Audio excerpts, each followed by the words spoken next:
prosecution avoided informing the public so far are these: that it was the then Secretary of the Department of Budget and Management, Amena Pangandaman, who issued a memorandum for the President through Executive Secretary Lucas Bersamin on October 18, 2022, recommending the approval of the Office of the Vice President's request for confidential funds.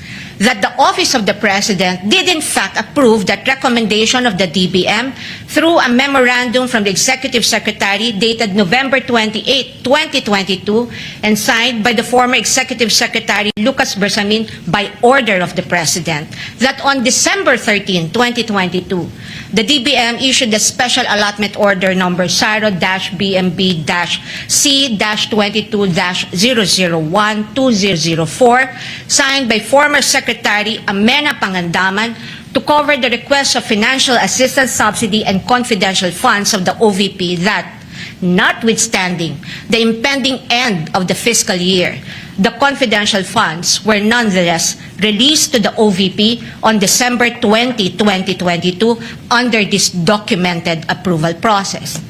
That the COA decision is far from being final, that there is a pending motion for reconsideration of that decision that, assuming arguendo, the COA denies that MR today, or while this trial is ongoing, as could plausibly happen under the circumstances, the respondent accused still has legal remedies available under the law and rules and can file a petition to question the validity of any forthcoming resolution of the COA on the MR under Rule 64 via petition for certiorari under Rule 65 of the Rules of Court, and more importantly, that nothing in the notice of disallowance or COA decision states any findings of supposed misuse of confidential funds as confirmed by Attorney Gloria Camora when she was asked on this point during the committee hearing on April 14, 2026.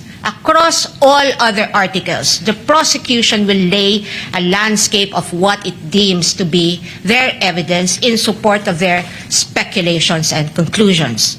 We are not strangers to all these accusations, precisely because this was not the first time these narratives were foisted into the minds of the general public.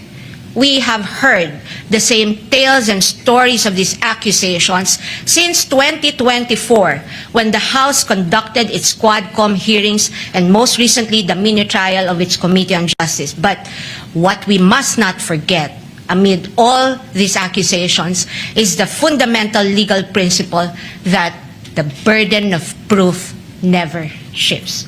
The burden of proof never shifts.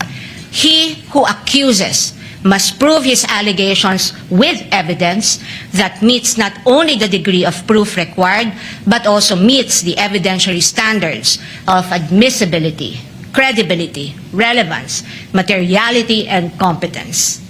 We therefore should not lose sight of the core principle that the burden of proof is on the prosecution, and unless it discharges that burden, the accused need not even offer evidence on her behalf, and she will be entitled to an acquittal. This is the law then. This is the law now. And the underlying principle for this burden of proof is simple.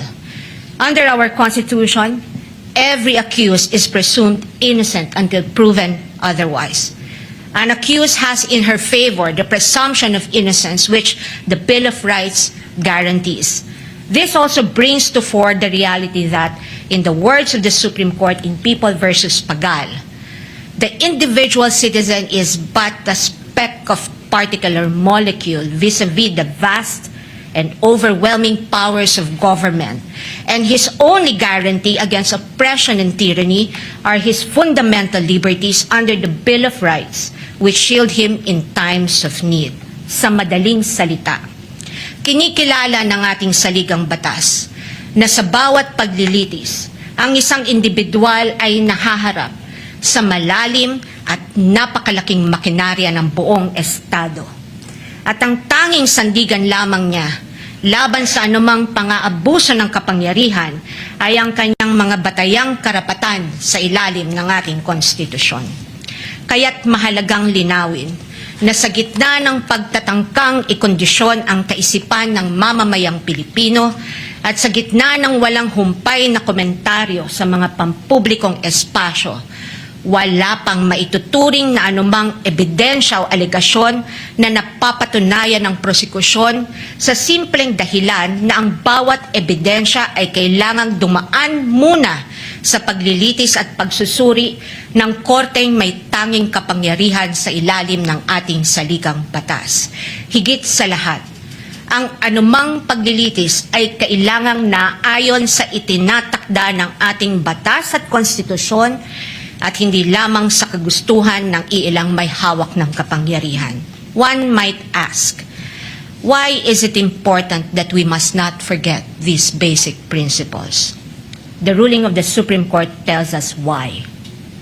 The Bill of Rights applies to the entire impeachment process because inasmuch as our court recognizes that impeachment is a political process, it reminds us that it is not a purely political process but a legal and constitutional mechanism. Thus, if we are to uphold the rule of law, serve justice, and invoke the accountability mechanism, then this court and we as a people must guarantee that all efforts to hold our leaders accountable must be done right. This we must not forget.